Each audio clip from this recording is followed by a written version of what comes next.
Él es la imagen del Dios invisible, engendrado antes de toda creación, porque por Él fueron creadas todas las cosas en el cielo y en la tierra, las cosas que son visibles y las que son invisibles, sean tronos o señoríos, o poderes o autoridades. Todas las cosas fueron creadas por medio de Él y para Él. Él es anterior a todas las cosas y en Él tienen coherencia. Él es la cabeza del cuerpo, que es la iglesia. Él es el principio, el primogénito de entre los muertos, para ser supremo en todas las cosas. Porque en Él Dios se complació de hacer su morada en toda su plenitud y reconciliar consigo mismo todas las cosas por medio de Él, habiendo hecho la paz por medio de la sangre de su cruz. Esto se hizo por todas las cosas, para que estén en el cielo y en la tierra. Y a vosotros que erais originalmente extraños y hostiles en vuestra mente, sumidos en malas obras, Él os ha reconciliado en su cuerpo de carne por medio de su muerte, para presentaros delante de Él consagrados, incontaminados, irreprochables, con que solamente permanezcáis cimentados y edificados en la fe, y sin desplazaros de la esperanza del Evangelio que habéis oído, que se ha proclamado a toda criatura bajo los cielos, del cual yo, Pablo, he sido constituido vuestro siervo. Esta es, sin lugar a dudas, la declaración más profunda de quién era Jesucristo. Si saliéramos a las calles o incluso esta tarde preguntáramos, hermano, dígame algo acerca de Jesucristo, ninguno de nosotros yo creo que sería capaz de decir cosas tan profundas como la que el apóstol Pablo está diciendo aquí. Dice cosas realmente tremendas, ¿no? Y además, yo ahora les voy a repartir a ustedes, creo que no hay para todos, pero bueno, pueden compartir unos apuntes que los he sacado de un comentarista llamado Barclay, que es uno de los mejores comentaristas de la Biblia, ¿no? Sobre todo del Nuevo Testamento. Y vais a ver el por qué Pablo insiste mucho en enfatizar, en aclarar, en explicar quién era realmente Jesucristo. Encontramos, por ejemplo, expresiones como que Él en su cuerpo de carne. Y uno dice, bueno, se entiende que el cuerpo es de carne, ¿no? Pero ¿por qué Pablo dice que Cristo vino con cuerpo y dice con cuerpo de carne? Muchas veces cuando leemos la Biblia tenemos que ponerlos en el lugar y en el momento de la época para entender por qué los autores bíblicos, en este caso el apóstol Pablo, decía esas cosas. Y por qué era tan profundo y por qué trataba siempre de dejar bien claro, sin género de duda, quién era y quién no era el Señor Jesucristo. ¿A qué vino y a qué no vino? Entonces voy a pedir a, no sé, por ejemplo, a una cualquiera, tú misma, hermanita, tú y tal vez Juan Carlos, ¿me podéis? Mira, aquí tenéis unos apuntes, tenéis que compartirlos, porque no, evidentemente no hay para todos, pero podéis a lo mejor juntaros ahí 2 o 3, o en fin, entre vosotros, porque yo quiero que tengáis esto y que lo leáis tranquilamente, que lo leáis detenidamente en vuestras casas, porque no hay nada peor que estar creyendo en un Señor al cual sinceramente no conocemos. Yo creo con toda sinceridad que nosotros, no sé, por ignorancia, por falta de tiempo, no creo que por falta de interés, ni mucho menos, yo creo que no somos conscientes de a quién estamos sirviendo. Yo creo que aún no nos hacemos ni la más remota idea de quién era verdaderamente el Señor Jesucristo. A lo largo de la historia, se han dicho muchas barbaridades acerca de su persona, acerca de su obra. Por ejemplo, ha habido personas a lo largo de la historia que dijeron, y tenemos hoy en día una secta muy conocida que son los famosos Testigos de Jehová, que ellos proceden de una herejía del siglo I, que la comenzaron a decir los agnósticos y posteriormente Arrio, que decía que Jesucristo realmente no tenía un cuerpo exactamente igual como el nuestro. Incluso llegaron a decir que cuando Jesús caminaba no dejaba huellas en el camino. Era una especie como de espíritu que se podía ver, pero no era realmente un cuerpo, hablando claramente, de carne y hueso. Eso de que comía y tal, bueno, lo hacía un poco como para no llamar la atención, pero realmente su cuerpo no era un cuerpo como el que tú y yo tenemos hoy en día. Eso no es verdad.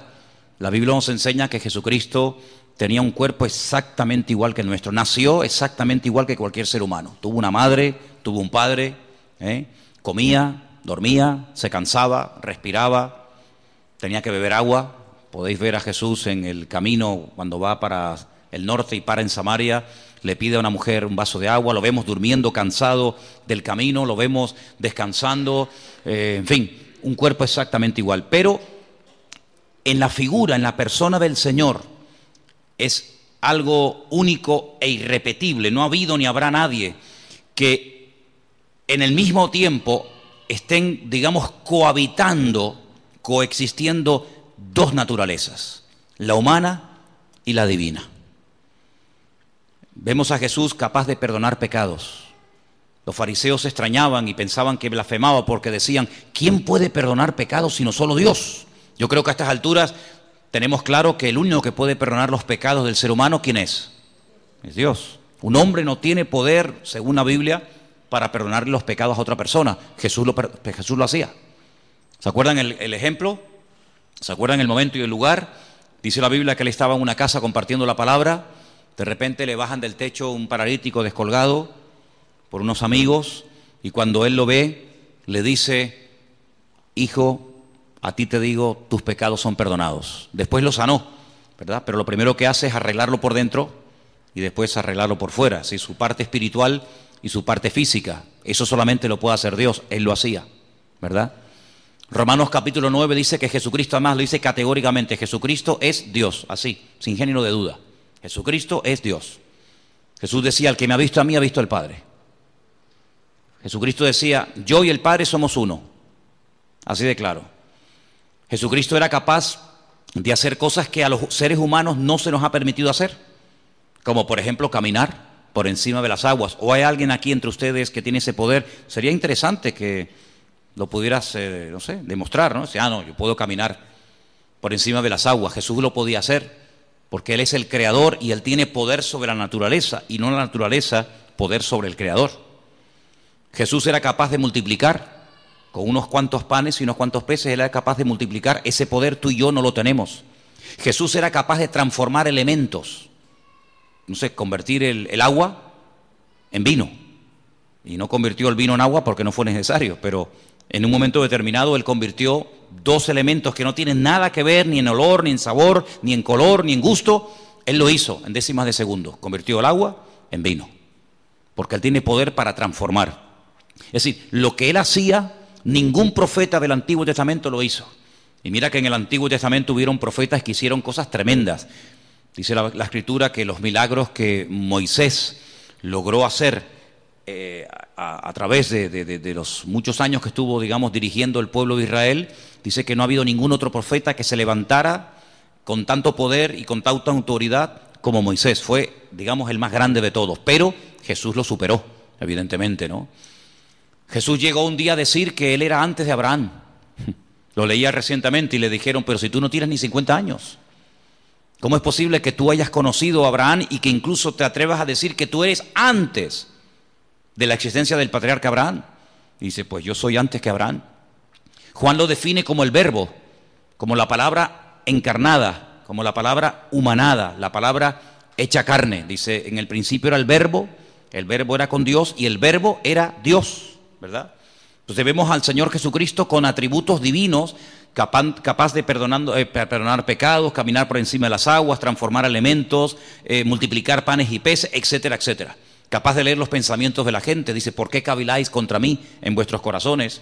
Sí, lo vemos en un cuerpo que come, que respira, que incluso murió, que tuvo que resucitar, que sudaba, que sangraba, etcétera, pero nunca dejó su divinidad. Evidentemente, como ser humano estaba tremendamente limitado. Ahora, ¿qué es lo que ocurre? En aquellos tiempos, y vamos a leer ahora un poquito, en aquellos tiempos los agnósticos decían que lo que tiene que ver con la materia, lo que tiene que ver con el cuerpo es malo, es negativo. Y por eso ellos incluso se flagelaban y se torturaban porque decían que todo lo que tiene que ver con la materia, todo lo que tiene que ver con el cuerpo es malo. Los griegos llegaron a decir que la cárcel que encierra el alma es el cuerpo. Por eso muchos de ellos menospreciaban el cuerpo. Sin embargo, la Biblia dignifica el cuerpo del ser humano, tanto el del hombre como el de la mujer, evidentemente, ¿no? Llega incluso a declarar que el cuerpo físico, material del ser humano es el tabernáculo, es el templo donde Dios ha decidido vivir. Dios a lo largo de la historia decidió vivir en diferentes lugares. En un momento de la historia decidió vivir en una carpa, en un tabernáculo, en el desierto, portátil, ¿no? Que se levantaba y se volvía a montar rápidamente. Y Él decidió vivir como todo el pueblo. Ustedes viven en carpa, yo quiero otra para mí. Cuando el pueblo entra a la tierra prometida y pasan de ser peregrinos en el desierto y comienzan ya a construir sus casas, Él dice, constrúyame otra para mí, yo quiero poner mi gloria entre mi pueblo, ¿verdad? Pero ya no está ni en un tabernáculo, en una tienda de campaña portátil, ni en un templo. Pero dice, pero ahora yo estoy en cada uno de ustedes, porque ahora he decidido he decidido vivir en los corazones de aquellos hombres y mujeres que han puesto su vida en mis manos. ¿Se dan cuenta? Entonces, lo que vamos a ver en esta tarde es muy interesante porque las expresiones que emplea aquí el apóstol Pablo son tremendas. Ahora comentábamos Elena y yo en casa ayer o hoy a la mañana, la Biblia es un libro tremendamente profundo, sin lugar a dudas, pero yo creo que no hay términos en nuestro idioma, por lo menos, lo suficientemente profundos como para aclarar quién verdaderamente era el Señor Jesucristo. Porque nuestro idioma es un idioma muy limitado, por eso quiero explicar lo de las versiones. A veces ustedes habrán notado, el domingo pasó, no sé si se dieron cuenta, el domingo pasó que la lectura que se leyó en la iglesia, lo que se ponía en la pantalla, a veces no coincidía exactamente las mismas palabras con la persona que estaba leyendo. ¿Por qué? Porque en español, como en muchos idiomas, hay muchas formas de decir una cosa. Entonces depende del autor, depende del traductor, podemos decir de una forma o podemos decir de otra forma. Estamos diciendo lo mismo, pero no habla igual un venezolano con colombiano, no habla igual un canario con catalán, no habla igual un boliviano que un argentino. O sea, hay diferentes expresiones, todos hablan el mismo idioma, pero cada pueblo, cada cultura, cada lugar, cada momento de la historia, pues tiene expresiones que van cambiando. El idioma no es algo muerto, el idioma es algo vivo, va cambiando de generación en generación. Cada cierto tiempo, pues la Real Academia Española tiene que introducir palabras y tiene que introducir términos que hoy en día son normales, pero que en la época de nuestros padres o de nuestros abuelos esas palabras ni existían. Es que ni existían, ni se sabía lo que era eso. Sin embargo, hoy en día hay que dar una definición, hay que dar una aclaración a palabras que se usan todos los días, pero que en aquellos tiempos, repito, ni existían. Entonces a veces hay que, entre comillas, inventar. Incluso a veces nosotros en nuestro idioma hemos adoptado palabras de otro idioma. En la informática ni te cuento.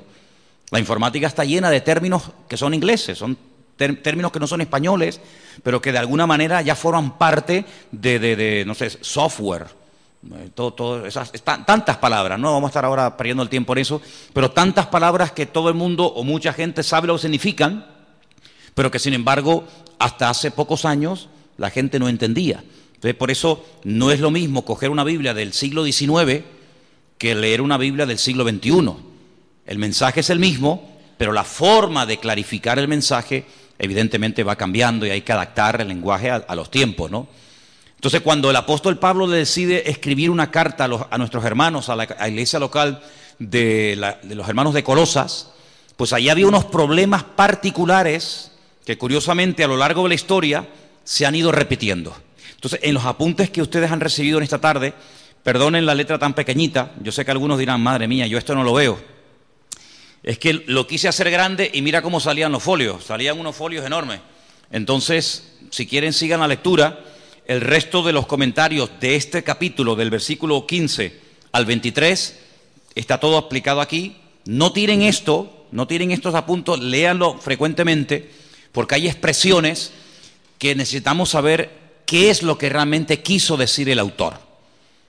Solamente me quiero parar en algo, y es que a Jesús se le llama, por ejemplo, en el versículo 15, ¿qué dice el versículo 15 en vuestra versión? ¿Lo podéis ver ahí un momentito?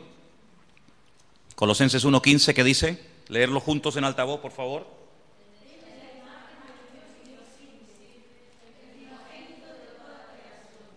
La semana pasada definimos un poco el tema de lo que era imagen, ¿se acuerdan? Hablamos de la imagen, la semejanza. Dijimos que son términos que no tienen nada que ver con el aspecto físico de una persona. Toar es la palabra que se emplea cuando se quiere hablar de apariencia, de forma, de figura.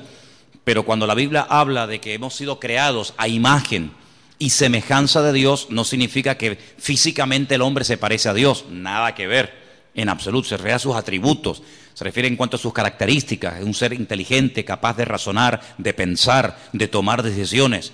Por eso Dios le daba órdenes al ser humano y nunca le dio órdenes y mandamientos y estatutos y preceptos a los animales, ¿verdad? Porque la capacidad de razonar del hombre evidentemente es superior a la de cualquier animal. El animal no razona, no piensa, no medita, no es capaz de hacer un poema, de hacer un argumento filosófico. El ser humano puede jugar con las palabras, en fin, tiene una capacidad superior, evidentemente, ¿no? A todo eso se refiere la Biblia cuando habla de imagen y semejanza. Cuando la Biblia dice que Jesús era la imagen de Dios, no significa que tú veías a Cristo y veías la cara de Dios, ¿eh? No significa que físicamente Jesucristo se parecía a Dios, porque Dios, dice la Biblia, dicho sea de paso, Dios no tiene aspecto físico. ¿A quién se parece Dios? ¿Dios es blanco o es negro? ¿Es alto o es bajo? Es que no tiene nada que ver. Esos argumentos, esos adjetivos, no tienen nada que ver con Dios. Dios no es ni alto ni bajo, no está ni de pie ni sentado, no está ni aquí ni allá, no entra y sale. No está un día alegre y otro día triste. Dios es un Dios inmutable, es un Dios que es totalmente, desde mi punto de vista, totalmente imposible por muchos argumentos, por muchas explicaciones, por muchos adjetivos que utilicemos. Sinceramente, todos se quedan cortos, Yo pienso que a lo largo de la historia, el hombre que el mejor definió a Dios fue un rabino llamado Maimónides. Hay un libro extraordinario que él escribió en el siglo XII, el Guía de los Perplejos, donde él habla él define la esencia de Dios, y yo no he conocido a nadie, ni he leído ningún libro que explique la esencia de Dios tan profunda y al mismo tiempo tan clara como la define este hombre, ¿no? Él, por ejemplo, dice que Dios no tiene peso ni medida, Dios no tiene forma ni figura, Dios no es un Dios que se puede comparar con atributos humanos, pero claro, algunos dirán, pero la Biblia habla de los ojos de Dios, la Biblia habla de la mano de Dios, la Biblia habla de la espalda de Dios, dice que Moisés le vio la espalda a Dios, la Biblia habla de la boca de Dios. Eso es lo que se llama antropomorfismos, ¿eh? Es atribuirle a Dios o utilizar elementos humanos para hablar de lo que Él hace o hablar de lo que Él es. Dice, los ojos del Señor recorren toda la tierra. ¿Te imaginas dos ojos así? Por las calles, por las plazas, por las montañas, dos ojos. Hombre, eso no se puede traducir literalmente, porque los ojos del Señor que recorren toda la tierra, ¿qué es lo que quiso decir el autor? Que Él lo sabe todo, que Él lo conoce todo. No es que sus ojos literalmente van por la calle así buscando, ¿verdad? Porque si fuera así, literalmente, quiere decir que si los ojos de Dios están en aquella dirección, ya no están en esta. Si está mirando hacia la derecha, ya perdió la visión de la mano izquierda. Por lo tanto, no es algo literal, ¿verdad? Así que eso es lo que la Biblia, ya digo, se llama antropomorfismo. Es utilizar un lenguaje humano para definir o para explicar más o menos un concepto de tipo espiritual. Eso es al mismo tiempo lo que es una parábola. La Biblia está llena de parábolas. Ustedes pueden leer los evangelios. Dice, la parábola del sembrador, la parábola del hijo pródigo, la parábola de la oveja perdida, ¿verdad? Está llena de parábolas. ¿Y qué es una parábola? Es un ejemplo. Es un ejemplo de algo conocido, ¿verdad? Una oveja, una semilla, un chico que se pierde, etcétera, para explicar un concepto espiritual que, utilizando ese ejemplo sencillo, la gente puede entender más o menos, repito, lo que es el reino de Dios, lo que es el amor de Dios, lo que es el perdón, lo que es la misericordia, lo que es la generosidad, la hospitalidad, etcétera, etcétera, etcétera, ¿verdad? Entonces vamos a leer algunas frases de aquí, de la primera página. Ahí en la primera página donde pone los pensadores equivocados. ¿Lo veis?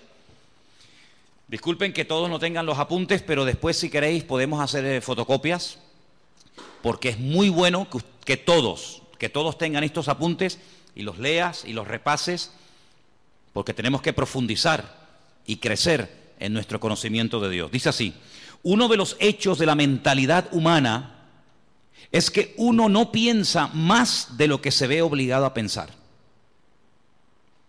Hasta que uno se encuentra con que otros se oponen a su fe y la atacan, no se pone a pensar en sus implicaciones. A veces nosotros no nos rompemos la cabeza con preguntas que el mundo se hace, ¿verdad? Ni pensamos en eso. Pero, ¿verdad que cuando te hacen una pregunta que en ese momento no sabes qué decir, dices, ay, pues tengo que estudiar, tengo que preguntar, porque a mí nunca se me había pasado por la cabeza que alguien me hiciera esa pregunta? Claro, generalmente, salvo excepciones, la gente suele preguntar más o menos lo mismo. Pero cuando te pasa a ti, que te preguntan por primera vez, y si Dios es tan bueno, ¿por qué se mueren los niños de hambre? Yo, ¿qué le digo? ¿Qué le digo? ¿Verdad? O si Dios es tan bueno, ¿por qué permite tal y tal otra cosa? Entonces, a veces es bueno que nos hagan preguntas que en el momento no sabemos qué decir o qué responder, para que eso nos lleve a buscar de Dios. ¿Estamos de acuerdo? ¿Me estáis mirando a mí o estáis mirando a los que entraron? Estáis mirando aquí, ¿verdad? Bien, perfecto. Hasta que la iglesia se vio confrontada con alguna herejía peligrosa, no empezó a darse cuenta de las riquezas de la ortodoxia. Es característico del cristianismo que siempre puede producir nuevas riquezas para hacer frente a una nueva situación. Es bueno que en algún momento de tu vida alguien, un amigo, un vecino, un familiar o quien sea, te haga una pregunta que tú digas, mira, sinceramente en este momento no tengo ni idea qué decirte. Y tienes que acostumbrarte a decir, en este momento no sé qué decir. Déjame que estudie, déjame que prepare, déjame que pregunte, etcétera. Pero no pienses que todo lo que te va a preguntar la gente vas a tener la respuesta inmediata. De hecho, ustedes saben que hay unas chicas en la Biblia que eran las famosas, en su día hablé de ellas, ¿no? Las hijas de Zelofajat, que vinieron un día a Moisés y le hicieron una pregunta a Moisés, el gran varón de Dios, y Moisés dijo, tengo que orar, tengo que consultar con el Señor, porque ni Moisés en ese momento sabía qué responderle a estas chicas. ¿Qué te parece? Preguntas que a ningún hombre jamás le había hecho a Moisés. Estas chicas se atrevieron a hacerla a Moisés y lo dejaron con la boca abierta, no sabía ni qué responder. Pero bueno, vamos a seguir adelante. Cuando Pablo le escribió a los colosenses, no estaba pensando en el vacío. Se puso a escribir, como ya hemos visto en la introducción, habla de los capítulos anteriores, para salir al paso de una situación bien definida. Escuchen, había una tendencia de pensamiento en la iglesia primitiva que se llamaba el gnosticismo. Sus seguidores, los gnósticos, lo que quiere decir poco más o menos los intelectuales o los librepensadores, estaban insatisfechos con lo que consideraban la ruda sencillez del cristianismo y querían convertirlo en una filosofía que pudiera estar en línea con los otros sistemas filosóficos del tiempo. Es decir, para algunas personas nuestra fe es tan sencilla que no les cabe en la cabeza. En aquella época los filósofos, y en Atenas estaba lleno de filósofos. Cuando Pablo fue allí, madre mía, se encontró con los que ustedes pueden encontrar en el libro de los Hechos, con los atenienses, los estoicos, los epicúreos, toda aquella gente que para decir que estos blancos daban 40 vueltas y preguntaban y preguntaban y preguntaban. Pues cuando empezó el cristianismo a difundirse y a extenderse el evangelio por todo el mundo conocido, pues estos gnósticos no daban crédito a que todo fuera tan fácil y todo fuera tan sencillo. Ellos querían complicar las cosas. Por eso Pablo tiene que escribir muchas cartas para responder y debatir correctamente a esta gente, ¿no? Ahora bien, Dios es espíritu y por lo tanto absolutamente bueno y la materia absolutamente mala, según decían ellos. De ahí que se deducía que el Dios verdadero no podía tocar la materia y por lo tanto no era el agente de la creación. Así es que los gnósticos creían que Dios había producido una serie de emanaciones, cada una más lejos de Dios que las anteriores, hasta que por fin hubo una lo suficientemente distante de Dios para poder tocar la materia y crear el mundo. Fíjese cómo se complicaba la vida a la gente. Ahora, hay no es una ciencia, porque realmente no es una ciencia, es muy difícil definir realmente lo que es, pero la Cábala o la Kabbalah, que es una interpretación mística de la Biblia, ellos tienen lo que se llama el árbol de la vida, que consiste en una serie digamos, como de emanaciones, una serie de puentes, una serie de estaciones entre Dios y el hombre. Ponen el ejemplo, decir, bueno, imagínense que ahí en las Caletillas hay una estación eléctrica, ¿sí o no? Todo la hemos visto. Esa estación eléctrica produce 1 millón de vatios. Y salen cables de la estación eléctrica de Caletillas, pues a todas partes, incluido llegan aquí a Santa Cruz. La luz que está entrando en este momento en este salón no es 1 millón de vatios. Si aquí entrara 1 millón de vatios, salimos todos por los aires, todos reventaríamos. Si pusiéramos ahí un micrófono, una guitarra, un teclado a la pared y le sale 1 millón de vatios, pegaría una explosión que saldría el edificio por las nubes. Entonces, ¿qué es lo que hacen? Por el camino van poniendo transformadores y van bajando de 1 millón a 100.000, de 100.000 a 50.000, de 50.000 a 20.000, de 20.000, y así van bajando, y van como bajando la potencia para que cuando llegue al hogar de cada uno de nosotros, todos nuestros aparatos funcionan a 220. Entonces, lo que sale de la estación central no es lo que nos llega a la casa, es una mínima parte de lo que sale. Siempre tiene que salir más de lo que llega. Si sale a 220, no nos va a llegar a nosotros a 1 millón, pero a la inversa sí. Entonces, algunos creen que Dios es tan poderoso, tan grande, tan sublime, tan magnífico, que es realmente imposible llegar a tener comunión y relación con ese Dios, porque como que nos mataría. ¿Qué es lo que hacen? Ellos van por el camino, para explicarnos, ¿no? Ellos van por el camino diciendo que, bueno, Dios se manifestó en esto, y esto en esto otro, y esto en esto otro, y esto en esto otro, y Cristo, según los gnósticos, fue una de las manifestaciones o emanaciones de Dios, la más distante, y por eso Él podía tener un cuerpo, pero realmente no era un cuerpo como el que dijimos al principio. Todo esto es una auténtica barbaridad. Algunos dirán, pero ¿cómo la gente se puede complicar tanto la vida?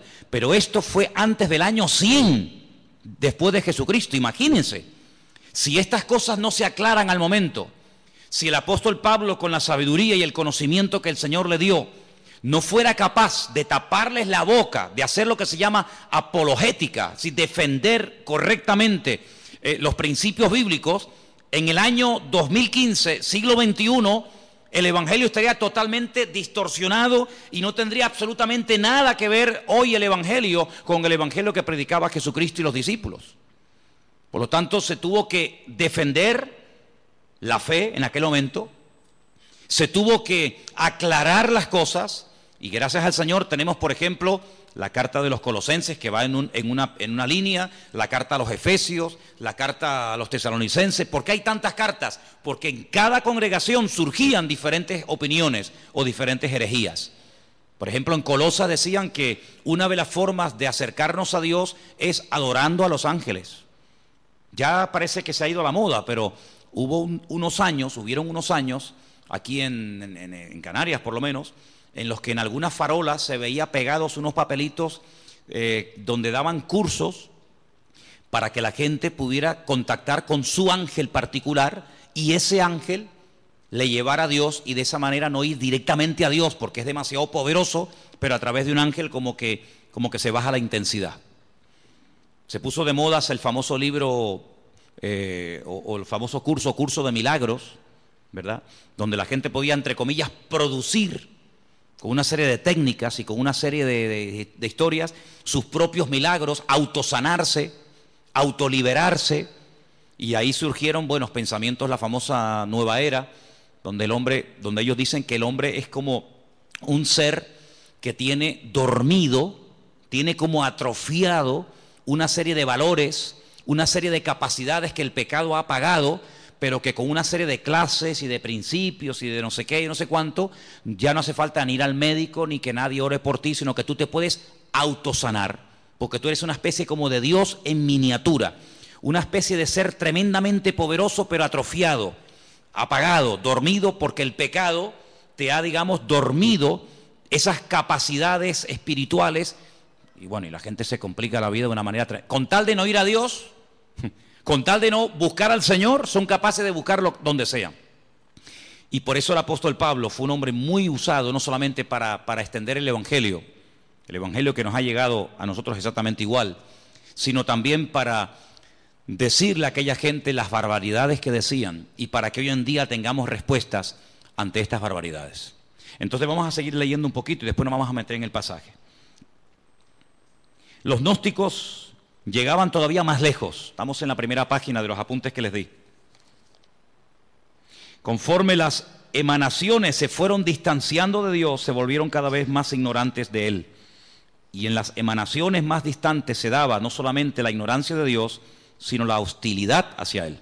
Los gnósticos llegaban a la conclusión de que la emanación que creó el mundo desconocía y era hostil al verdadero Dios. Y algunas veces hasta identificaban esa emanación con el Dios del Antiguo Testamento. Eso tenía ciertas consecuencias. Ahora, si ustedes se dan cuenta, cuando el hombre no tiene una relación directa con Dios, cuando el hombre busca en fuentes equivocadas, es como lo que decía el profeta Jeremías: ustedes están buscando en cisternas rotas que no retienen el agua, y por eso cuando llegan a una cisterna rota la encuentran vacía. Hay una búsqueda sincera, pero el camino es un camino equivocado. No todos los caminos llevan a Dios. Eso tienes que tenerlo clarísimo en tu vida. No es que, bueno, da igual, iglesia evangélica, católica, musulmana, budista, nueva era, da igual, total, todos los caminos llevan a Dios. Es que eso no es lo que dice la Biblia. Mira, a lo largo de la historia, siempre el deseo del Creador, el deseo de nuestro Dios fue tener comunión con el hombre. Dios hizo todo lo habido y por haber, todo lo impensable, para que el hombre se acercara a Dios. El hombre como que hacía todo lo contrario para alejarse del Señor. Te voy a poner un ejemplo. Mira, en el Antiguo Testamento hay un varón de Dios, un hombre que se llamó Jacob. Conocemos también su nombre como Israel. La Biblia dice que él una noche se echó a dormir. Estaba durmiendo al aire libre. De repente él tiene un sueño donde ve una escalera. Una escalera que tiene la parte de abajo en la tierra y la otra punta, al otro extremo de la escalera está en el cielo. Él dice que ve ángeles que suben y que bajan. No dice que bajan y suben, sino ángeles que suben y bajan. Él entiende en ese sueño, que es muy profundo para decirlo así en breves palabras, él entiende que el cielo se quiere acercar al hombre. Él entiende que el Creador quiere volver a tener comunión con el hombre. El hombre la cortó, el hombre se desconectó de Dios, el hombre se independizó de Dios, para que me entiendan. Porque cuando Dios creó al hombre, lo creó con la capacidad de rebelarse, de separarse de su Creador. ¿Por qué Dios lo hizo así? Solo Dios lo sabe. Pero una de las razones elementales y básicas de por qué Dios le permitió al hombre rebelarse contra su Creador es por una sencilla razón. Porque Dios no quiere amor a la fuerza. Si tú no me amas, yo no te voy a obligar a que lo hagas. Si tú no me quieres servir, yo no te voy a obligar a que me sirvas. Si tú no quieres estar conmigo, yo no te voy a obligar a que estés. Yo te voy a crear con la capacidad de rebelarte, con la capacidad de distanciarte de mí. Y el hombre utilizó esa capacidad como ser perfecto que era, porque si no tenía esa capacidad, luego no es perfecto. El hombre utilizó ese libre albedrío, esa capacidad y se desconectó de Dios. Claro, las consecuencias fueron terribles. Dios le dijo, bueno, pues si en este lugar que yo lo he creado para ti y no tienes que hacer absolutamente nada para subsistir, sino que yo te lo he dado prácticamente todo hecho. Fijaros que el hombre ni tenía, hermanos, que matar animales para poder comer. El hombre no fue creado para matar, por eso el hombre tiene que utilizar armas. Los animales, cada uno tiene sus armas de defensas, ¿verdad? Unos tienen cuernos, otros tienen garras, otros tienen veneno. El ser humano no tiene nada, porque el ser humano no fue diseñado para matar. Por eso el hombre tiene que usar una pistola, un palo, una piedra, una escopeta, un rifle, porque el hombre no tiene la capacidad por sí misma de matar a otro ser humano, porque no tiene ningún arma poderosa. Ahora, fijaros qué interesante, cuando el hombre se desconecta de Dios, Dios lo tiene que echar de aquel lugar perfecto y de armonía que todos conocemos como el Gan Edén, el jardín del Edén. Y cuando sale de ese lugar, él se percata, él se da cuenta de todo lo que ha perdido. Ahora el hombre tiene frío, ahora el hombre tiene calor, ahora el hombre suda. Sudar significa perder humedad, con la capacidad de poder deshidratarte. La mujer comienza a sentir dolores. La mujer no fue creada para tener la menstruación todos los meses. En el momento en el que peca, comienza a experimentar el hombre pérdida de humedad y la mujer pérdida de sangre todos los meses. La tierra se le vuelve en su contra. Los animales que antes dominaba, ahora en cierto sentido tiene que cuidarse de ellos porque le pueden quitar la vida. Y así una serie de consecuencias terribles. Pero a pesar de eso, Dios no se desentendió de la raza humana. Dios no dijo, bueno, ustedes no quieren estar conmigo, ahí se quedan.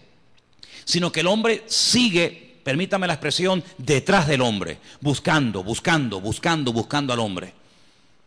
Les habla a través de Noé, pasan de Noé. Les habla a través de Abraham, pasan de Abraham. Les habla a través de José, pasan de José. Les habla a través de la ley de Moisés, pasan de la ley de Moisés. Y así a lo largo de la historia, hasta que personalmente Él se humana, Él se encarna y viene, dice, y habitó entre nosotros y vimos su gloria.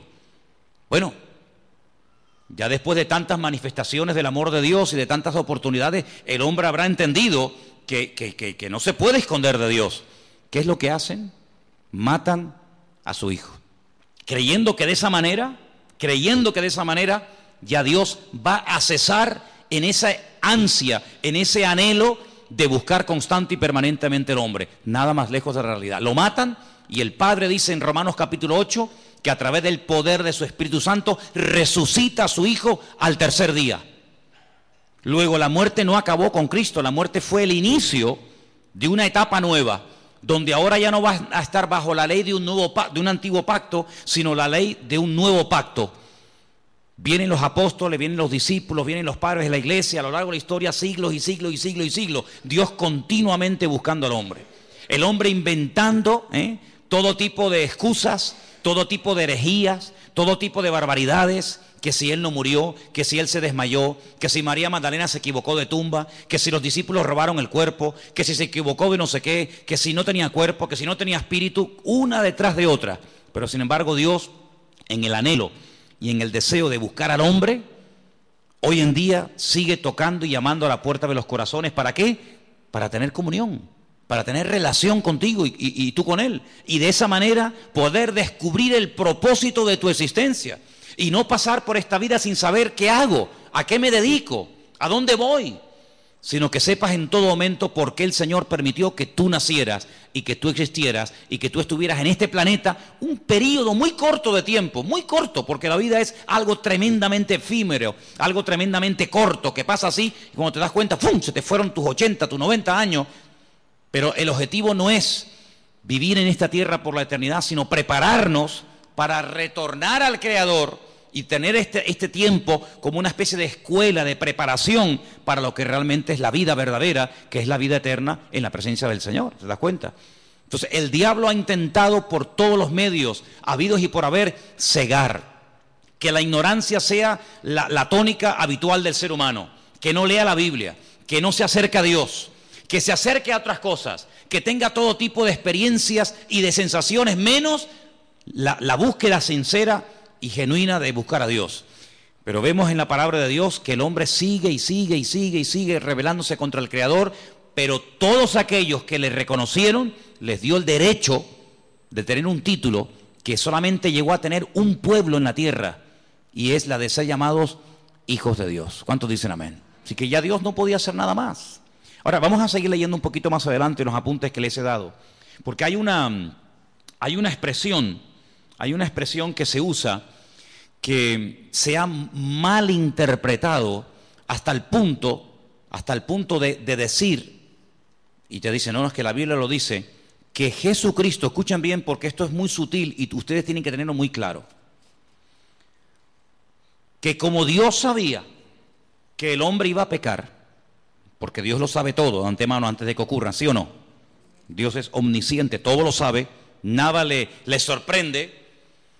Ya Dios había creado en un principio, antes de la creación del universo, a Jesucristo, y lo tenía como preparado, lo tenía como reservado, para que cuando el hombre pecara, como nada podía redimir al hombre del pecado, sino solamente a través de la sangre incontaminada y limpia y pura del Señor, pues ya Él lo tenía preparado desde antes de la fundación del mundo para que muriera por nosotros. ¿No se pueden ustedes imaginar la cantidad de gente que cree eso, que Jesucristo es el Salvador, que murió por nosotros, que resucitó en una cruz, que Él ascendió a la diestra de Dios Padre, que volverá, que reinará, todo eso, pero con algo muy sutil, y es que dicen que Jesucristo no es Dios, sino que Jesucristo es un ser creado. Eso significa, como una vez un señor vino aquí y lo tuve que expulsar de la iglesia, porque eso es una auténtica herejía, que si Dios creó a un arcángel que luego se rebeló contra el Señor, y que conocemos hoy en día con el nombre de Satanás, que en un principio no era Satanás, sino Luzbel, ¿verdad? Ese lucero, significa que si Dios lo creó a él y creó también a Jesús, hay un parentesco, porque son hijos del mismo Padre, tanto uno como otro, y ahí no le permití que siguiera adelante, sino dije, no, lamento mucho, si usted cree en eso, si usted cree que estos dos son hermanos, esto se acabó. Hasta ahí no le permitimos, y lo tuvimos que decir que se fuera. Pero él estaba totalmente convencido que así como Adán y Eva tuvieron un hijo bueno y un hijo malo, uno llamado Caín y otro llamado Abel, Dios también tuvo un hijo bueno llamado Jesucristo y tuvo un hijo malo llamado Satanás. Fíjate tú las barbaridades a las que llega la gente, ¿no? ¿Y de dónde sacaba eso? Del versículo 15, donde dice que él fue el primogénito de la creación. Amigo. Pero fijaros qué interesante, porque un poquito más abajo, en el versículo 18, vuelve a aparecer la palabra primogénito. Versículo 18 dice, Él es la cabeza del cuerpo, que es la iglesia. Él es el principio, ¿el qué? ¿Primogénito de qué? De entre los muertos. Mira, mi pregunta es, ¿Jesucristo fue realmente la primera persona en la historia que resucitó? ¿Sí o no? ¿Sí? No sé, ustedes sabrán, yo estoy preguntándole a ustedes. ¿La primera persona que resucitó fue Lázaro? ¿Sí? Bueno. No sé, ustedes sabrán. No, porque yo he leído el Antiguo Testamento y he visto que, por ejemplo, Elías resucitó a una persona en el Antiguo Testamento. Entonces hay gente que resucitó antes de Lázaro, y antes de la viuda de Naín, y antes de aquella chica a la cual el Señor le dijo, Talita Cumi, a niña, a ti te digo, levántate y anda. Luego, tanto en el Antiguo como en el Nuevo Testamento, hay personas que resucitaron antes de Jesucristo. ¿Por qué dice que Él es el primogénito de entre los muertos? No es el primogénito de entre los muertos en el sentido de que Él no fue el primero en resucitar. Luego, si la palabra primogénito entre los muertos no significa, y esto quiero que lo dejemos bien claro, si la palabra primogénito entre los muertos no significa que Él fue el primero en resucitar, si volvemos al versículo 15, la palabra primogénito de toda la creación tampoco puede significar que Él fue el primero en ser creado. ¿Sí o no? Miren, cuando uno interpreta la Biblia, y aquí dimos en su época una clase de hermenéutica, hace mucho tiempo que se grabó, y no se pueden imaginar, hasta el día de hoy, cada día prácticamente, recibimos correos en la iglesia de gente de todo el mundo que han visto ese curso de hermenéutica que yo en mi vida me pensé que iba a ser tan seguido y de tanta utilidad para tanta y tanta gente. Se llama así, curso de hermenéutica. Lo tienen ahí ustedes en YouTube, en la Biblia, que lo grabamos aquí. Una de las reglas de la hermenéutica es una ciencia que se enseña en las escuelas bíblicas, en los seminarios, para ayudarte a interpretar correctamente los textos bíblicos. Si usted no puede interpretar la Biblia a su manera, usted no puede interpretar la Biblia de un punto de vista únicamente judío, únicamente evangélico, únicamente católico, ateo, no. Usted tiene que interpretar la Biblia según unos parámetros, según unos principios generales e universales, para que usted no saque conclusiones equivocadas.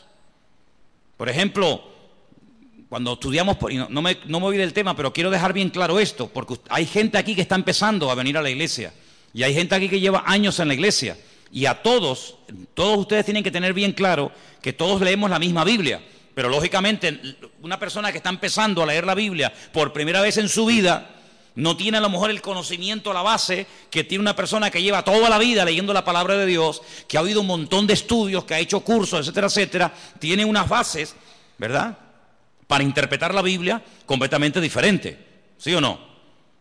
Cuando usted empieza a leer la Biblia, pues si la empieza a leer por el Apocalipsis, usted no se va a enterar de nada. Pero si usted ha hecho cursos, usted ha escuchado lo que es el Apocalipsis, lo que significan los caballos, los colores, los números, cuando usted lo lea, usted va a disfrutar de la lectura de ese bendito libro. Pero si usted no sabe, usted no se va a enterar de nada. Es decir, pero es que yo no entiendo la Biblia. Por eso hay gente que a veces dice, mira, yo he leído la Biblia y yo no la entiendo. Hombre, claro, si llevamos a un niño el primer día a la escuela y le van a enseñar a multiplicar y a dividir, el niño probablemente no va a querer ir más, porque se va a aburrir. Pero el niño aprende jugando. El niño aprende disfrutando con los colores, con el trencito, con las canciones, y así va aprendiendo, ¿verdad?, de una forma sencilla y progresiva y gradual. Cuando vamos a la palabra de Dios, nos encontramos que hay expresiones que no se pueden interpretar literalmente. Una de ellas es la que estamos viendo. Jesucristo es, porque Él está diciendo, Jesucristo es esto, Jesucristo es esto, Jesucristo es esto y esto. Y una de las cosas que Pablo dice que es Jesucristo es el primogénito de entre los muertos. Pero ya les acabo de mostrar que Él no fue la primera persona en la vida, en la historia, que resucitó. Por lo tanto, no puede significar el primogénito de entre los muertos, no puede traducirse como, Él fue el primero que resucitó. No.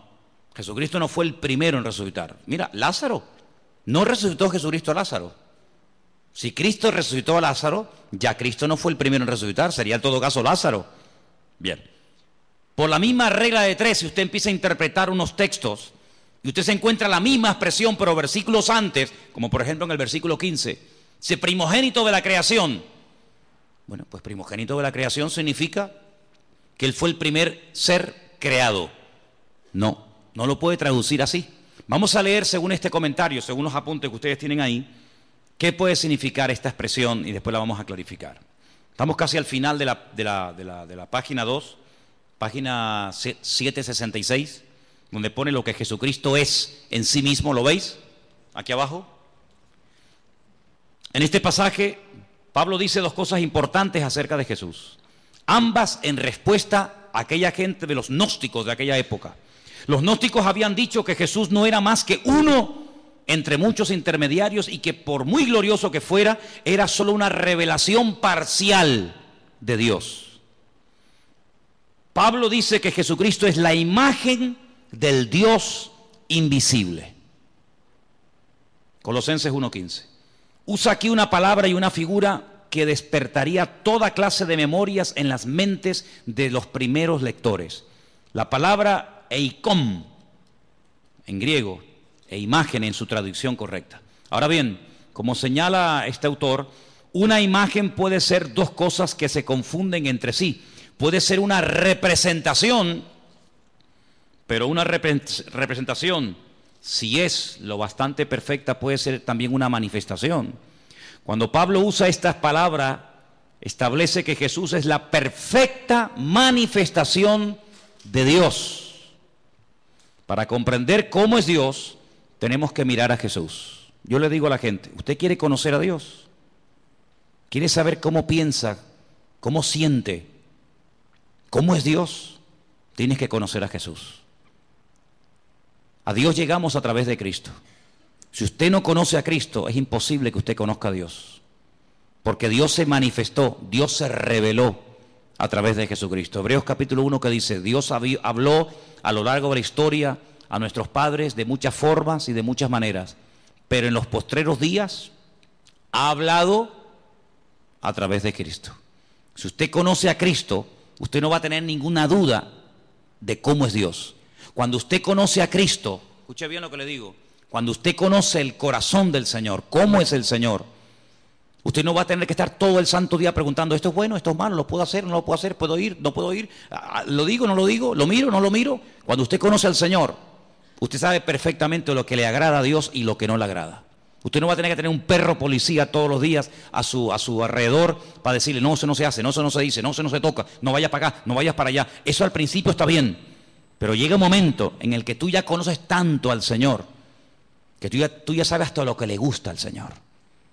¿Quiénes son las personas que necesitan todo el día una sombra? ¿Quiénes son las personas que necesitan todo el día una persona que le diga, no, eso está mal? Las personas que no conocen a Dios. Cuando tú conoces al Señor, ya no hace falta que estén todo el santo día detrás tuyo, porque tú ya sabes, porque el Señor que mora en ti da testimonio a tu espíritu de lo que está bien y de lo que está mal.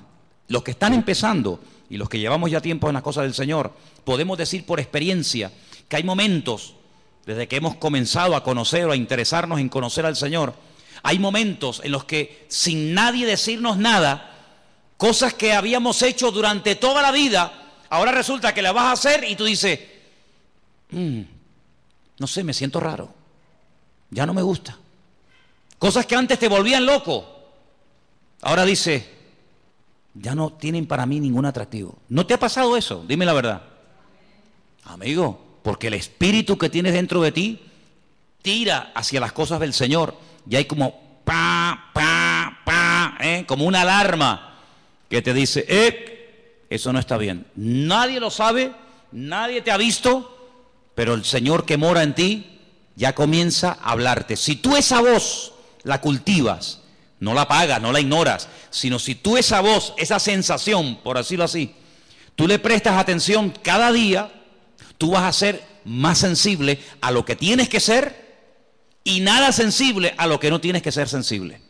¿Cuál es el problema del ser humano en reglas generales? Que a veces somos tremendamente sensibles en cosas que nos tenían que dar lo mismo. Y a lo que deberíamos de ser verdaderamente sensibles, no lo somos. Yo creo que uno de los peores pecados que podemos cometer los creyentes, los que ya hemos conocido al Señor, es perder la sensibilidad espiritual. Porque cuando uno pierde la sensibilidad espiritual, un término que aparece en la Biblia es que llegamos a cauterizar la conciencia. Si ya pecas y no te sientes mal. Y eso es terrible. Eso es terrible. El temor de Dios, el respeto a Dios, dice la Biblia que es el principio de la sabiduría. Cuando tú comienzas a darte cuenta de que ese pecado, que para ti no era pecado, para ti era normal, porque lo has hecho toda la vida, pero ahora dice, oye, ¿y yo por qué ahora, cuando voy a fumarme un porro, o cuando voy a ver una película pornográfica, o cuando voy a mentir, o cuando voy a robar, o cuando voy a no sé qué, o a no sé cuánto, ¿por qué yo ahora me siento mal y antes no me sentía mal? Porque estás cambiando. Por eso, porque estás cambiando. ¿Y quién es el que te está cambiando? El que vive dentro de ti. Por eso dice, no entristezcas, no apagues al Espíritu Santo que mora en ti. Porque yo te digo por experiencia que se puede apagar la voz del Señor. ¿Qué dice la Escritura? Si hoy el Señor te habla, no cierres tu corazón, porque a lo mejor ya mañana te vuelve a hablar y ya no te enteras. La sensibilidad es algo que no podemos perder. Esa es una de las señales de que una persona se ha apartado del Señor, de que no está bien con Dios, que ha perdido la sensibilidad espiritual. ¿Vale? Sigo leyendo.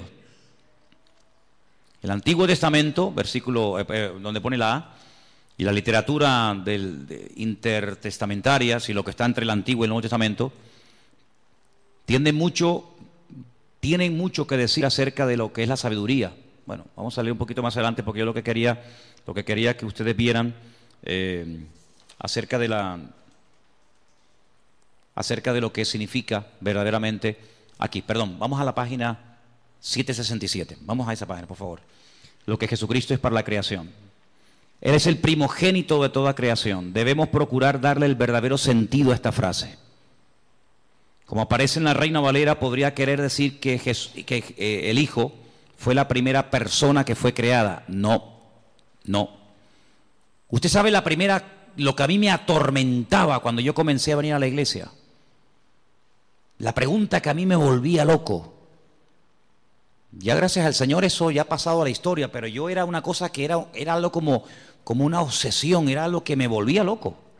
¿De dónde salió Dios? ¿Quién lo creó? Yo daba para atrás, marcha atrás, ¿no? Iba para atrás, iba Jacob, Abraham, Noé, Adán, Iba para atrás. Decía, ¿de dónde salió Dios? ¿Quién lo creó? Claro, más loco me volvía si yo decía, bueno, lo creó fulano de tal. Otra vez volvemos al lío. Y a fulano de tal, ¿quién lo creó? Era algo increíble. ¿Quién te puede explicar? Yo no soy capaz de hacerlo. ¿Quién te puede explicar que a Dios no lo ha creado nadie? Que Dios siempre ha existido y siempre existirá. ¿Quién te puede explicar eso? Yo no.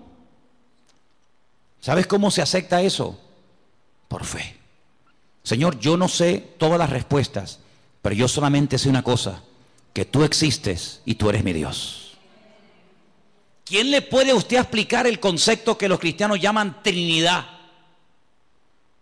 Padre, Hijo y Espíritu Santo. ¿Quién le puede a usted explicar eso? Que si el huevo, que si el agua, que si la metes en la nevera se hace un cubito de hielo, que si la pones al fuego se evapora y si la bebes es líquida. Sí, son 3 elementos. ¿Quién le puede a usted realmente explicar todo eso? Por eso Dios nos ha dado un regalo maravilloso. Yo sé que hay gente que este regalo no lo tienen. Y por eso yo le agradezco a Dios que a muchos de los que estamos aquí, Dios nos ha dado ese regalo. ¿Saben cuál es? La fe. Hay gente que tiene fe en el curandero y creen con todo su corazón que ese sinvergüenza, que te pide dinero, que se inventa respuesta, que se inventa que tu marido tal, que tu hijo no sé qué, que siempre dicen lo mismo. Hay gente que tiene una fe ciega en eso y hasta pagan dinero. Nosotros no tenemos necesidad de ir por esos derroteros ni por esos caminos, porque estamos totalmente convencidos de que Dios es un Dios que existe y es un Dios verdadero. Yo sé que Jesucristo siempre ha existido. Claro, en nuestra mente humana todo tiene un principio, todo, absolutamente todo. Y aparentemente todo tiene un final, pero en Dios, en Jesucristo, en su Espíritu no hay ni principio ni fin, siempre han existido. Es más, Pablo dice que todo lo que existe fue creado por Él, para Él y por medio de Él. ¿Cuántos dicen amén? Claro, el mundo se puede reír, el mundo puede cuestionarse. Pero bueno, hermano, que digan lo que quieran. Yo sé en quién he creído. Y yo sé que el Señor no fue creado, sino que el título primogénito de la creación, como vamos a ver ahora, esto es lo que significa. Ahí lo tenemos, al final de la página. El primogénito de toda creación. Perdón, estamos aquí. Debemos procurar darle el verdadero sentido. Como aparece en la Reina Valera, podría creer o querer decir que el Hijo fue la primera persona que fue creada, pero en el pensamiento hebreo y griego la palabra primogénito, que está ahí entre paréntesis, no tiene más que un sentido temporal muy indirecto. Hay que notar 2 cosas. Primogénito es muy corrientemente un título de honor. Israel, por ejemplo, en Éxodo 4:22, como nación se le llama el primogénito, el Hijo de Dios. Lo que quiere decir es que la nación de Israel es el Hijo de Dios más favorecido. Segundo, debemos notar que primogénito es el título del Mesías. Ahí pueden leerlo en casa, Salmo 89:27. Según lo interpretan los mismos judíos, la promesa en relación con el Mesías. Es decir, la palabra primogénito es un título. La palabra primogénito en la figura de Cristo no significa que Él fue lo primero que Dios el Padre creó, lo primero que Dios el Padre hizo, sino es un título de honor, de reconocimiento, como diciendo que antes de Él no ha habido nada y después de Él no habrá absolutamente nada. Esto hay que estudiarlo con tranquilidad, en profundidad. ¿Por qué? Porque si por ejemplo usted tiene, no sé, la oportunidad o ha tenido la oportunidad de hablar con un testigo de Jehová, ellos dicen que creen en Jesucristo, pero como un ser que fue creado, no como un ser eterno, no como Dios, no como dice la Escritura, Emmanuel, Dios con nosotros, sino como un ser, ya digo, que fue creado, como fue creado los ángeles, como fue creado el sol, la luna, las estrellas, etcétera, etcétera. Si saliéramos a la calle y le preguntáramos a la gente, dígame algo acerca de Jesucristo, muy poca gente tiene claro que Jesucristo, como ser humano, tuvo un principio, ¿sí o no? Él nació, Él estuvo 9 meses en el vientre de su madre, María, claro, porque Él decidió nacer, Él decidió venir a este mundo. ¿Y cómo nace un ser humano? Pues a través de una mujer, no hay otra forma, no hay otra manera. Y Él decidió venir a este mundo como ser humano. Si hubiera decidido venir como Dios, no hubiera tenido necesidad de nacer como nacen los seres humanos, pero no decidió venir como Dios, decidió venir como hombre y se limitó, ¿verdad?, a las leyes que rigen a todos los seres humanos. Jesucristo tuvo que aprender a caminar como niño, tuvo que aprender a leer y a escribir, ¿sí? Tuvo que someterse a sus padres, dice la Biblia que él se sometió a sus padres y les obedecía. Y como ser humano vivió una vida totalmente normal. Fíjense qué normal era el Señor, que en el jardín de Getsemaní, cuando uno de sus discípulos decide traicionarlo, decide venderlo, si hubiera sido un ser tremendamente llamativo, con una aureola, con una luz especial, no hubiera sido necesario que Judas, a los que venían a prenderle, les dio una señal. ¿Cuál fue la señal? ¿Cuál fue la clave que indicó a los que venían a prender al Señor que ese era el Señor? ¿Cuál fue?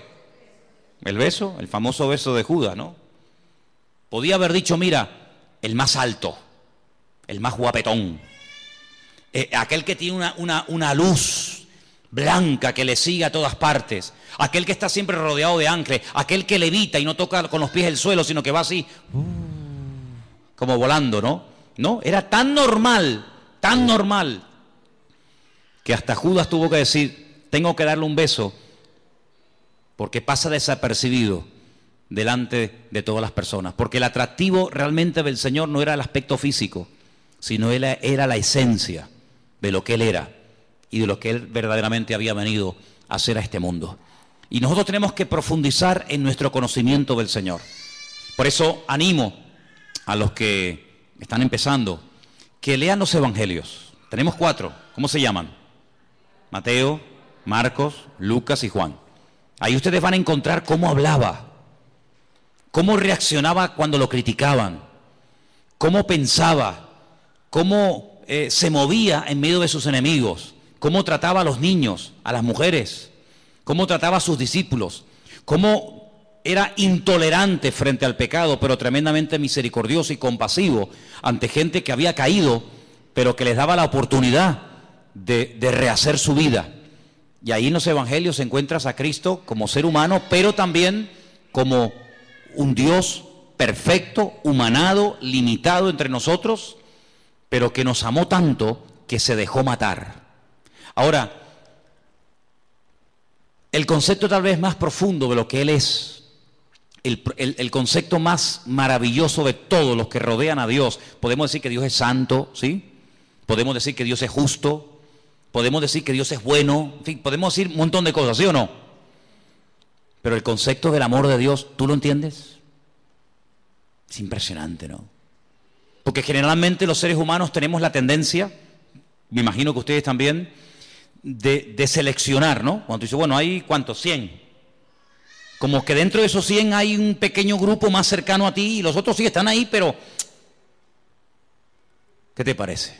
Sin embargo, el Señor no tiene favoritos, eso ya es una cosa que nos llama la atención. Dios no tiene favoritos, Dios no dice este sí y este no, este me gusta y este no me gusta.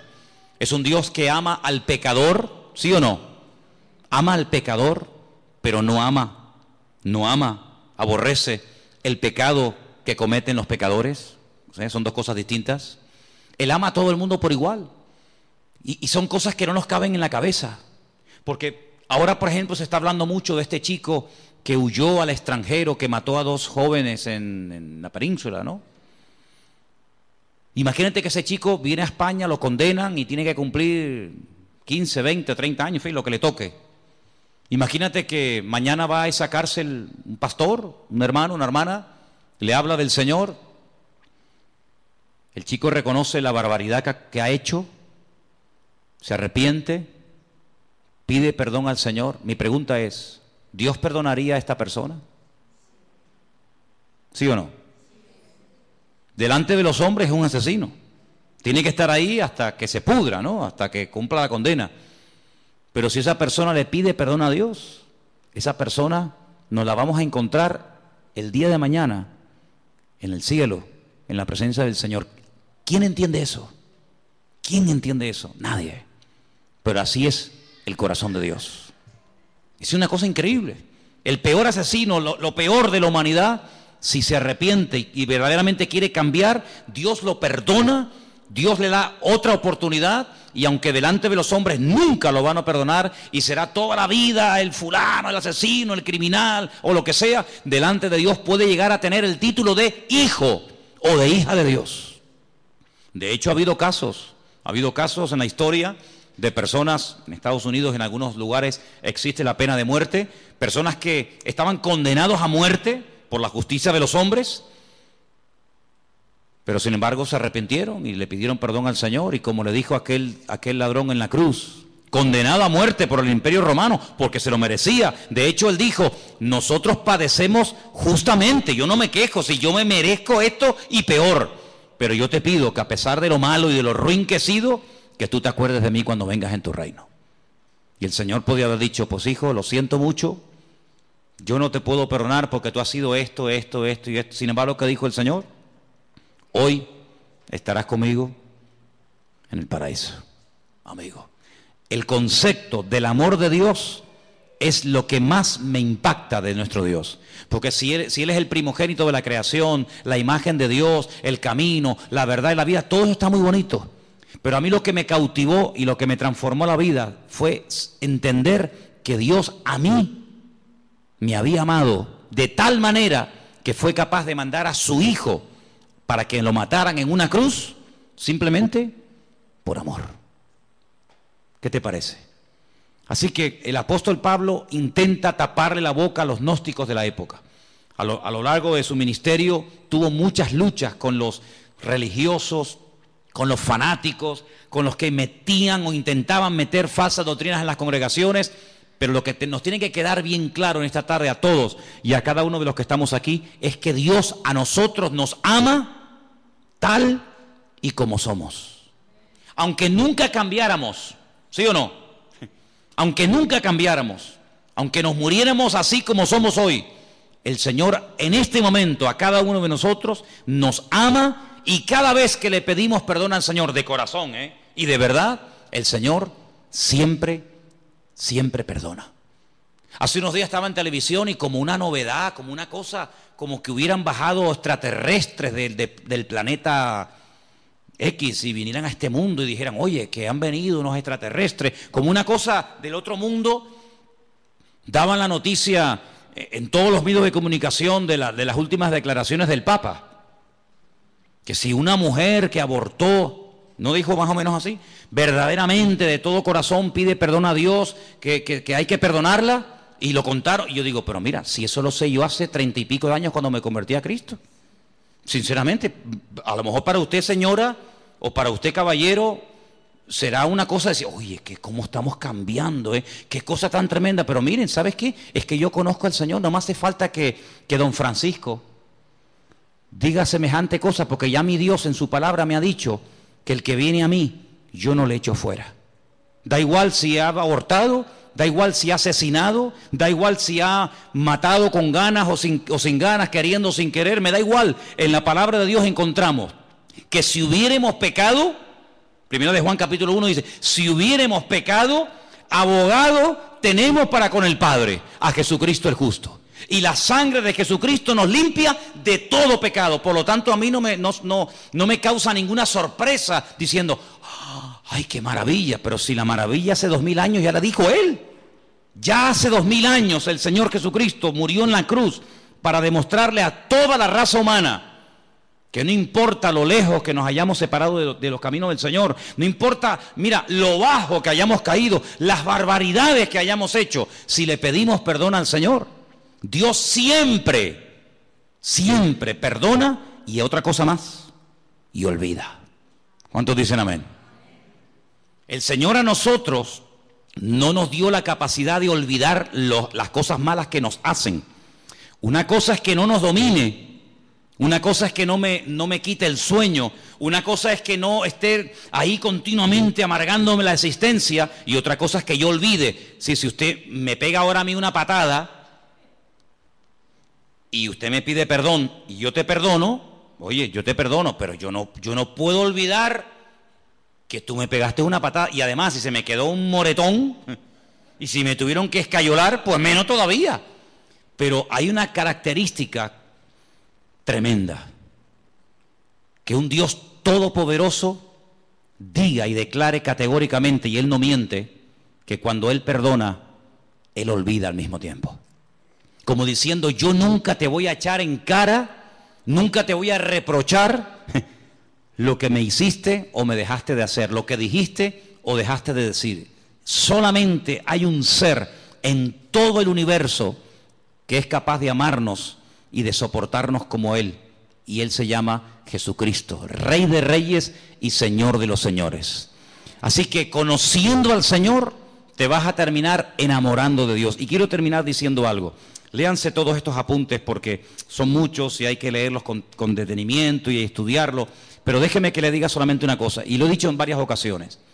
Que el Señor, que nosotros nos hayamos enamorado del Señor, ¿no es lógico? ¿Sí o no? Imagínate que llega una persona esta noche a tu casa. Tú no lo conoces de nada. Y te dice, ¿me podrías poner en un papel todo lo que tú debes?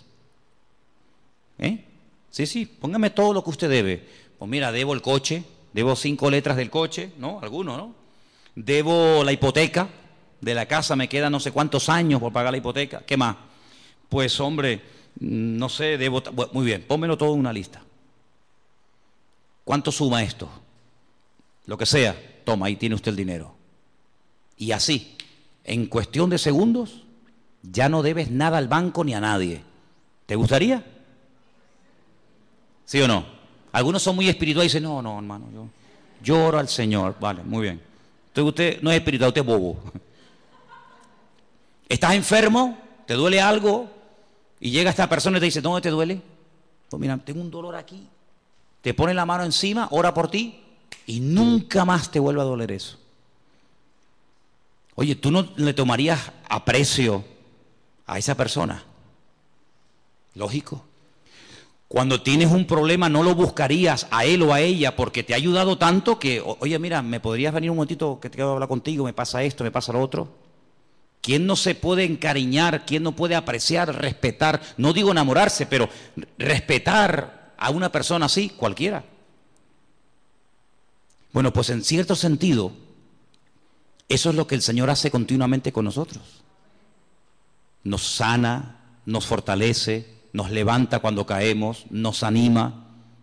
A veces permite, fíjate lo bueno que es y lo sabio que es, que cuando ve que nos estamos un poquito medio apagando, medio quedando atontados, permite ahí una pequeña prueba, una pequeña cosita, ¿no? Y, ay, tal, ay, Señor, ayúdame. Y el Señor dice, sí, dime, aquí estoy contigo.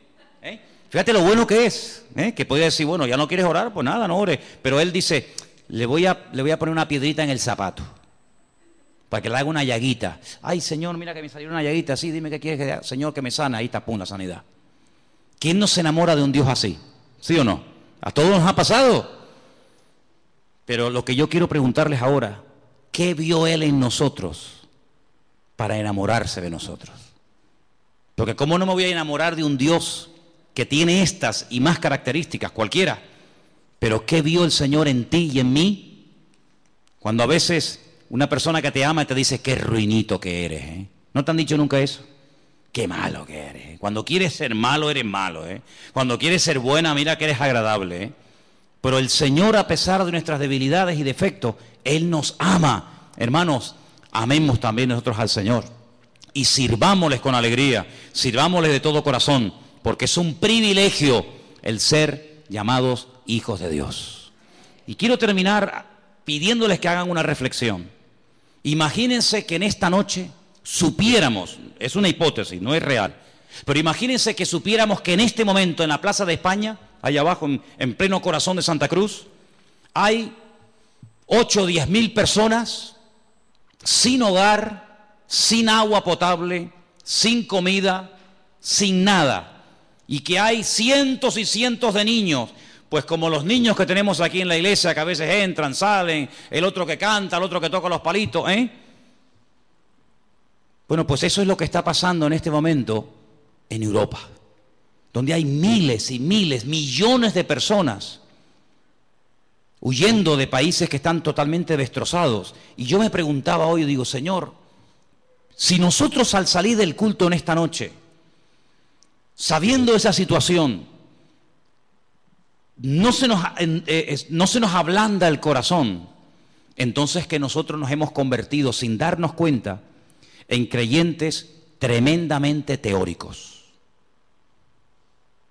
Me contaba Priscila ayer que miles de familias en una pequeña isla llamada Islandia se han ofrecido a las autoridades del país, al gobierno de dicho país, para dar acogida en su casa a personas que no tienen nada, que han huido con lo opuesto y que no tienen nada. Yo me preguntaba, ¿será que lo que llamamos el estado del bienestar, no lo llaman así a cómo se vive en Europa, el estado del bienestar?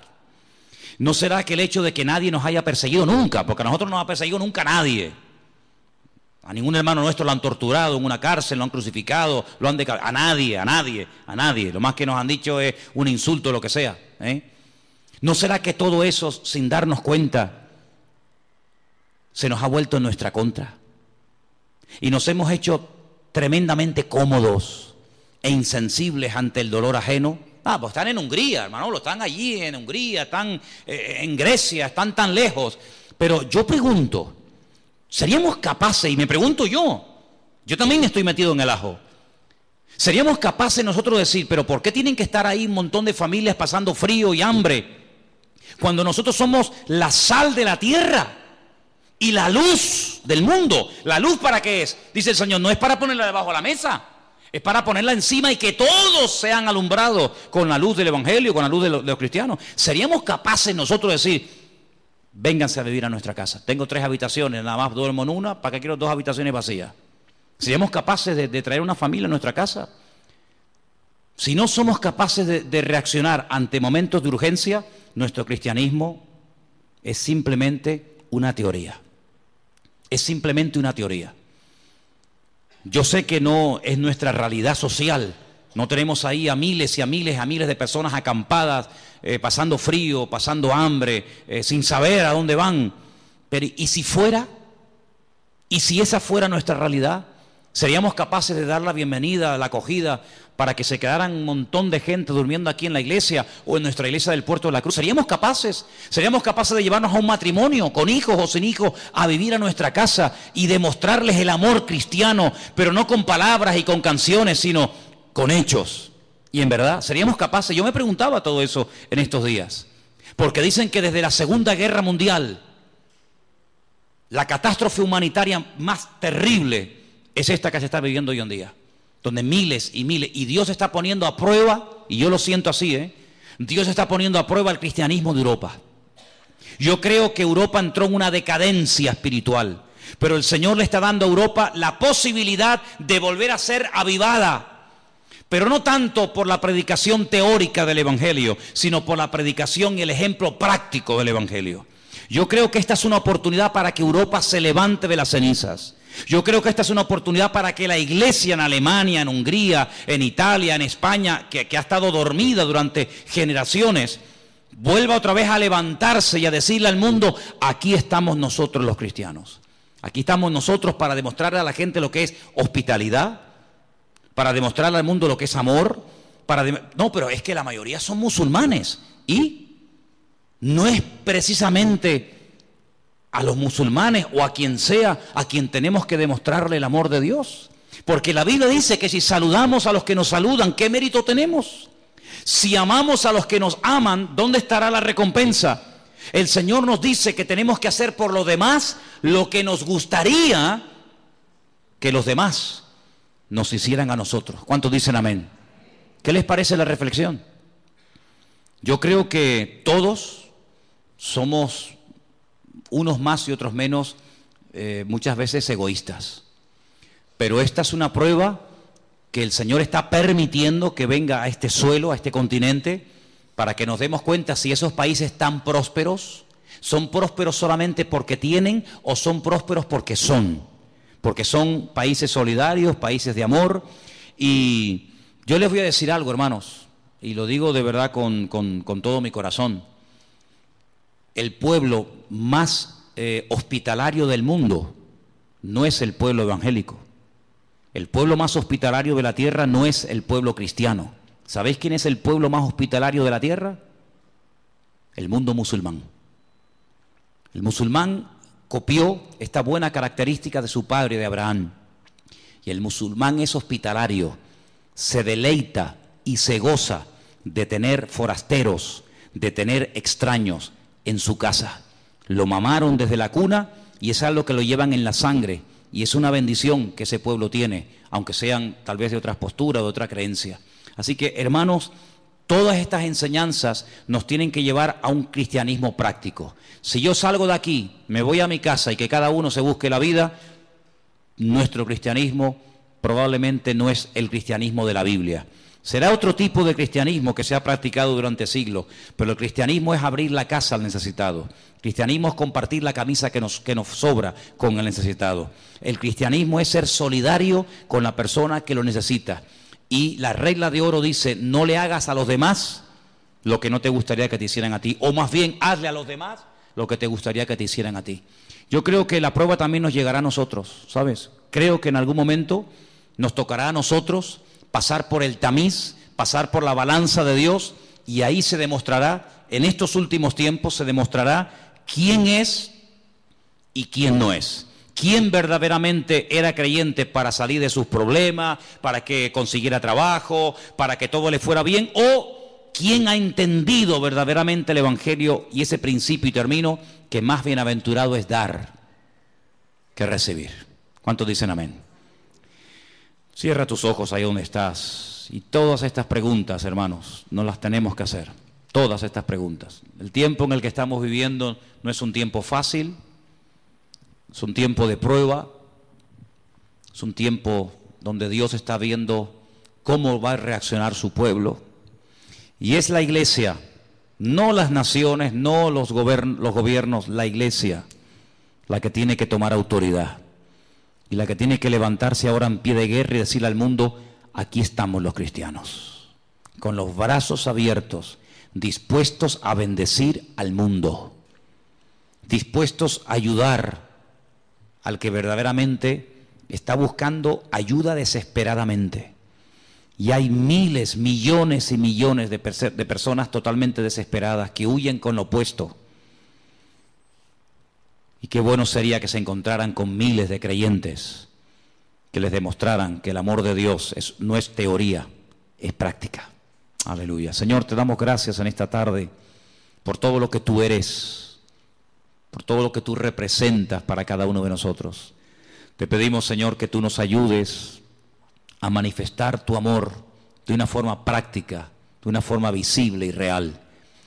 Señor, hemos creído y creído en cosas durante años, pero ha llegado la hora y el momento de demostrar verdaderamente nuestro interés, nuestro amor, nuestro apoyo al mundo necesitado y a tu obra. Te pido en el nombre de Jesús que tú nos ayudes a entender el mensaje que tú estás lanzando a la humanidad, que tu iglesia no esté dormida ni apagada, que la luz brille ahora, más que nunca, porque es ahora el momento de brillar, es ahora el momento de decirle al mundo, aquí está la iglesia, que ha estado dormida durante años, pero se levanta en pie de guerra en el nombre del Señor, y le dice al mundo, mirad a nuestro Dios, mirad a nuestro Dios, cuánto nos ama, que nos da el privilegio de poder servir al mundo, porque tú viniste a servir y no a ser servido. Ayúdanos, Señor, a conocerte, a descubrirte cada día. Y gracias por todo lo que tú eres. No tenemos palabras para describir todo lo que tú eres, todo lo que tú representas. Tu esencia es imposible con palabras humanas poder describirla. No hay concepto, no hay adjetivo lo suficientemente amplio como para poder definirte, Señor. Pero solamente nos queremos, Señor, agarrar a la verdad de que tú eres amor. Ese amor que prevalezca en nosotros, ese amor que reina en la iglesia y ese amor que nunca se vaya de nuestras vidas. Gracias te damos por esta palabra, por este estudio en esta tarde. Seguimos en tu presencia en el bendito nombre de Jesús. El bendito nombre de Jesús. El bendito nombre de Jesús. El bendito nombre de Jesús. El bendito nombre de Jesús. El bendito nombre de Jesús. El bendito nombre de Jesús. El bendito nombre de Jesús. El bendito nombre de Jesús.